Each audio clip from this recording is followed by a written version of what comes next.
बिस्मिल्लाहिर्रहमानिर्रहीम। अस्सलाम वालेकुम।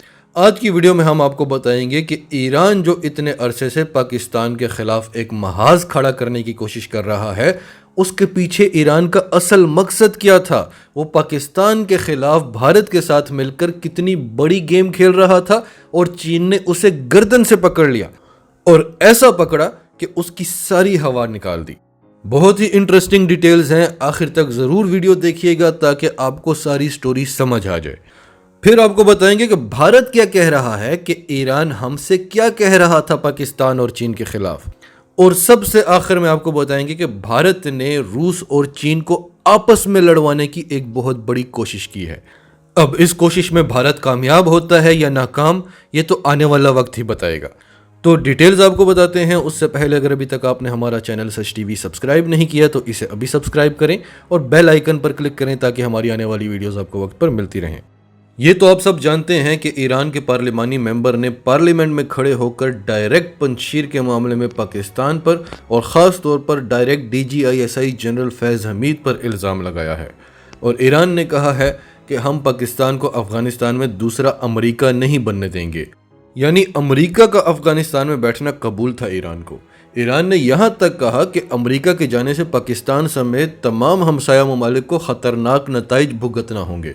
यानी वैसे तो अमेरिका दुश्मन है, हर चीज़ में गलत है, लेकिन अफ़गानिस्तान में उसका बैठना सही था ताकि भारत की डोमिनेंसी हो और पाकिस्तान को टफ टाइम मिलता रहे। हालांकि ईरान जानता है कि अरब ममालिक ने इसराइल के साथ मिलकर ईरान पर हमले की पूरी तैयारी कर ली थी, पाकिस्तान ने बचाया था। फिर डोनाल्ड ट्रंप ने भी ईरान पर हमले की पूरी तैयारी कर ली थी, तब भी पाकिस्तान ने बचाया था, भारत ने नहीं बचाया था। ईरान को ख़ास तौर पर इमरान खान और जनरल बाजवा का शुक्रगुजार होना चाहिए। फिर अरब ममालिक की ईरान के साथ दोस्ती भी कराई और वो किसी हद तक कामयाब भी हुई, लेकिन दोनों तरफ से हठधर्मी और अरब ममालिक पर अमेरिका के इन्फ्लुएंस की वजह से ये नहीं हो सकता, लेकिन ईरान चाहता तो ये भी हो जाता। फिर ईरान से पाबंदियां हटवाने के लिए और ख़ास तौर पर कोविड-19 से लड़ने के लिए इमरान खान ने भरपूर आवाज़ उठाई ईरान के लिए, वरना ईरान के लिए कौन आवाज़ उठाता है। तो बुग़्ज़ पाकिस्तान में ईरान को अमेरिका का यहाँ बैठना कबूल है और अब वो अमेरिका की खबरों को कोट कर कर पाकिस्तान के खिलाफ एहतजाज कर रहा है, जिस अमेरिका की खबरों को वो हमेशा झूठा कहा करता था। फिर ईरान के वज़ीर ख़ारजा ने अफ़गान इशू को डिस्कस करने के लिए भारत के दौरे का ऐलान कर दिया। अफ़गान इशू पर भारत का क्या काम है? अफ़गान इशू पर सारी दुनिया के लीडर्स या तो अपने वज़राए ख़ारजा को पाकिस्तान भेज रहे हैं, या अपने इंटेलिजेंस चीफ को पाकिस्तान भेज रहे हैं, या फिर डायरेक्ट इमरान खान को कॉल कर रहे हैं। वो लीडर्स जो इस जंग का हिस्सा रहे हैं, इवन अमेरिका, सब पाकिस्तान का रुख कर रहे हैं। भारत कौन जाता है? भारत तो कहीं घुसने की कोशिश भी करे तो उसे कहा जाता है कि आपका कोई काम नहीं। तो भारत कौन जाता है? सिर्फ अमेरिका गया है 2 बार, क्योंकि भारत उसका इत्तेहादी था, लेकिन अमेरिका भी आए रोज़ पाकिस्तान आया होता है। रूस क्यों गया वो भी हमने आपको बताया, वो उसे समझाने, उसे शट अप कॉल देने गया था। और अब ईरान ने भारत जाने का ऐलान कर दिया, क्योंकि ईरान भी भारत का इत्तेहादी रहा है और इनकी बड़ी रोमांटिक स्टोरी है। कलभूषण वाले मामले में पाकिस्तान चुप है, लिहाज किया है ईरान का। और ये जो कह रहे हैं कि अफ़गानिस्तान में बैरूनी मुदाखलत कबूल नहीं करेंगे, हम सिर्फ 2 वीडियो क्लिप्स चला दें कि आपकी कहाँ कहाँ बैरूनी मुदाखलत है तो आप मुँह छुपाते फिरेंगे। हर जगह आप मुदाखलत करते हैं और पाकिस्तान के पास बेशुमार सबूत हैं आपके। भारत और अफ़गानिस्तान के साथ मिलकर ईरान पाकिस्तान को बड़ा टफ टाइम देता रहा। पाकिस्तान तो चारों तरफ से घिरा हुआ था, मज़े थे इनके। पाकिस्तान ने वो काम किया है जैसे तमिल फिल्मों में हीरो एक ही झटके में 50 लोगों को उड़ा देता है, जो हकीकी ज़िंदगी में पॉसिबल नहीं है। पाकिस्तान ने वो काम किया है इनके साथ। अब ये सारे बैठकर रो रहे हैं और इनका रोना क्या है, ये सीन बिल्कुल नवाज शरीफ की तरह है, जिनको धांधली नहीं करने दी गई तो वो रोते रहे कि धांधली हुई है, धांधली हुई है। असल में रोना ये था कि धांधली करने क्यों नहीं दी गई और अब धांधली वाला काम ख़त्म क्यों कर दिया है, अब हम कैसे इक़्तिदार में आएंगे। इसी तरह भारत, ईरान और इन जैसे सब रो रहे हैं कि अब दहशत गर्दी होगी, इंसानी हकूक़ पामाल होंगे, औरतों का क्या होगा। असल में रोना ये है कि अब ये सब नहीं होगा, इनको दहशत गर्दी करने नहीं दी जाएगी। पाकिस्तान में अमन हो जाएगा, पाकिस्तान तरक्की करेगा, पाकिस्तान डोमिनेंट हो गया है पूरे खित्ते में। ईरान तो भारत के साथ मिलकर सी पैक के मुकाबले में चाबहार मंसूबा ले आया था। अभी पिछले हफ्ते ही इसराइल के आर्मी चीफ ने कहा कि हम ईरान पर हमले की तैयारी कर रहे हैं और बड़ी तेजी से कर रहे हैं, और ईरान जानता है कि भारत ने किसका साथ देना है। क्या भारत ईरान को इसराइल पर फोकियत देगा? भारत तो चाहेगा कि रात से पहले मुसलमान खत्म हो, और ईरान ये सब कुछ जानता है, लेकिन उसकी मजबूरी है, और वो मजबूरी क्या है? पाकिस्तान के लिए बुग़्ज़। अमेरिका आ जाए लेकिन पाकिस्तान में अमन ना हो, पाकिस्तान को कामयाबी ना मिले। ये दो हमारे हमसाए हैं, ईरान और अफ़गानिस्तान। इनको बड़ी मोहब्बत है भारत से, और हम इनके लिए जान भी मार लें, इनकी नफ़रत कहीं ना कहीं बाहर निकल आती है। जब अफ़गानिस्तान की सड़कों पर लोग खुले आम फिर नहीं सकते थे, तब सब सही था, क्योंकि अमेरिका बैठा हुआ था। अब तालिबान आ गए हैं, क्राइम रेट 0 हो चुका है, लेकिन दुनिया परेशान है क्योंकि मुसलमानों की हुकूमत है। औरतों की इज्जतें पामाल भारत में हो रही हैं, लेकिन दुनिया को फिक्र है अफ़गान औरतों की। अक़लियतों के लिए जहन्नुम भारत है, लेकिन दुनिया को फिक्र है अफ़गानिस्तान के ह्यूमन राइट्स की। दाइश को फंडिंग करने के सबूत भारत के खिलाफ कई बार आ चुके हैं, और कल हमने आपको ये भी बताया कि अब फ्रांस भी पकड़ा गया है दाइश को फंडिंग करते हुए। अमेरिका वैसे दाइश से कितनी बार काम ले चुका है। बरतानिया का काबुल एयरपोर्ट पर धमाकों में क्या हाथ था, वो भी हमने आपको बताया है।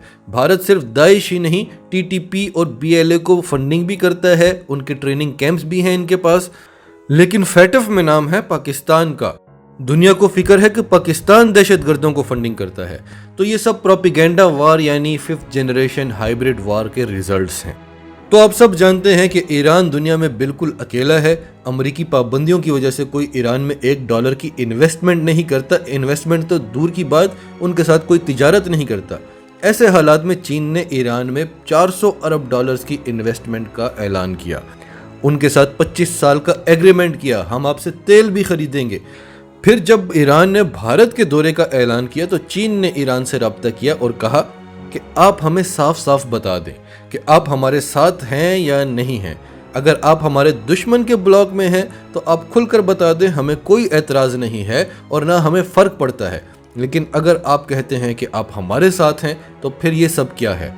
आपको इतनी मोहब्बत है तो आप चले जाएं। हमने पहले भी आपसे कहा कि बड़ी मुश्किल से अमन आया है खित्ते में, लेकिन आप जो कर रहे हैं उससे एक बार फिर बदअमनी होगी, जो अभी तक इसलिए नहीं हुई क्योंकि पाकिस्तान आपका लिहाज कर रहा है। एक तरफ आपका इंटेलिजेंस चीफ पाकिस्तान आता है, DGISI की सरबराही में इजलास अटेंड करता है और 7 ममालिक ये फैसला करते हैं कि हम अफ़गानिस्तान के मामले में ISI से इंफॉर्मेशन शेयर करेंगे, उसकी इन्वेस्टिगेशन सब मिलकर करेंगे और फिर हम 7 मुल्क एक बयान देंगे। उसके बाद आपके मुल्क से ऐसी बातें होती हैं, आप कहते हैं ये हुकूमत का मौक़िफ़ नहीं है, ये तो पार्लिमानी मेंबर था, ये तो साबिक सदर का बयान है। तो अब भारत के दौरे का ऐलान किसने किया है? उसके बाद ईरान ऐलान करता है कि भारत का दौरा हमें मुलतवी करना पड़ रहा है क्योंकि हमने चीन की शंघाई कॉन्फ्रेंस अटेंड करनी है। बस इतनी सी हवा थी ईरान की, चीन ने एक झटके में निकाल दी। लेकिन अवाम के दिलों में जो बुग़्ज़ है वो ख़त्म नहीं होता। तो चीन ने बड़ा कमाल किया है, अब ईरान भारत जाने की बजाय ताजिकिस्तान जाकर चीन के इजलास में शिरकत करेगा। अब भारतीय मीडिया इसके बारे में क्या कह रहा है वो भी आपको सुना देते हैं, लेकिन क्योंकि भारतीय मीडिया की खबर है इसलिए ज़रूरी नहीं है कि सही हो। लेकिन आपको बता देते हैं, अगर रूस या चीन के बारे में कहा होता तो हम आपको सुनाते भी ना, लेकिन ईरान के बारे में कहा है तो सच भी हो सकता है। भारतीय मीडिया का कहना है कि ईरान भारत के पीछे क्यों आ रहा है? उसने तो भारत को छोड़ दिया था, वो तो पाकिस्तान और चीन के ब्लॉक में चला गया था। अब फिर भारत के पीछे क्यों आ रहा है? क्योंकि चीन पाकिस्तान का इत्तेहादी है और ईरान इस बात से खुश नहीं है। ईरान भारत से कह रहा है कि आप अफ़गानिस्तान में अपना रोल प्ले करें और पाकिस्तान को वहाँ कदम ना जमाने दें। ये हो गया एक मकसद ईरान का भारत के पीछे जाने का। और दूसरा मकसद ये है कि ईरान भारत से कह रहा है कि आपके अमेरिका के साथ इतने ज़बरदस्त ताल्लुकात हैं, आप तो अमेरिका से कुछ भी मनवा सकते हैं। आप अमेरिका से हमारी सिफारिश करें कि वो हमसे पाबंदियां हटा दे ताकि हम सारी दुनिया को तेल बेच सकें। और एक बार हमें तेल बेचने की इजाज़त मिल गई, फिर देखें कि हम पाकिस्तान, सऊदी अरब इन सब को कितना टफ टाइम देते हैं। अब भारतीय मीडिया से ही रिलेटेड एक और ख़बर है और ये हम आपको इसलिए बता रहे हैं क्योंकि इसमें भारत चीन और रूस को लड़वाने की कोशिश कर रहा है। हमने आपसे कुछ दिन पहले बताया था कि रूस के सदर पुतिन ने मोदी को कॉल की है और उसे कहा है कि आपको इम्पोर्टेंस चाहिए, आप चाहते हैं कि हम अफ़गानिस्तान के मामले में आपसे भी बात करें, आपको वैल्यू दें तो हम आपको देंगे, लेकिन आप जिस आग से खेल रहे हैं इससे खेलना बंद करें। आपने जो अफ़गानिस्तान में आग लगाई है वो ऑलरेडी इतनी ख़तरनाक है कि आप उसे संभाल नहीं सकेंगे, तो मज़ीद इससे खेलना बंद करें। उसके बाद रूसी वफ्द भारत आया और भारत को समझाने की कोशिश की और भारत के दिल को तसल्ली भी हो गई कि हमारी तरफ कोई आया है। अब भारतीय मीडिया क्या कह रहा है? भारतीय मीडिया कह रहा है कि रूस भारत इसलिए भागा भागा आया है कि ये क्या हो गया है, हमने तो कुछ और ही सोचा था, अफगानिस्तान में तो चीन का कब्जा हो गया है। तो रूस भारत से कह रहा है कि आप कुछ करें, नहीं तो फिर चीन को कोई रोक नहीं सकेगा। अब पहली बात तो ये कि रूस और चीन बहुत बड़े इत्तेहादी हैं, लेकिन अगर रूस चीन को रोकना भी चाहता है तो क्या वो भारत के पास जाएगा? नाजरीन, आपकी सब के बारे में क्या राय है? कमेंट्स में अपनी राय का इजहार करते रहें और अगर आप हमारे चैनल पर नए हैं तो अभी सच टीवी को सब्सक्राइब करें, सच टीवी फैमिली का हिस्सा बने और हमारी वीडियोस पसंद आएँ तो इन्हें लाइक करें, शेयर करें ताकि ज़्यादा से ज़्यादा लोगों तक ये मैसेजेस पहुँचते रहें।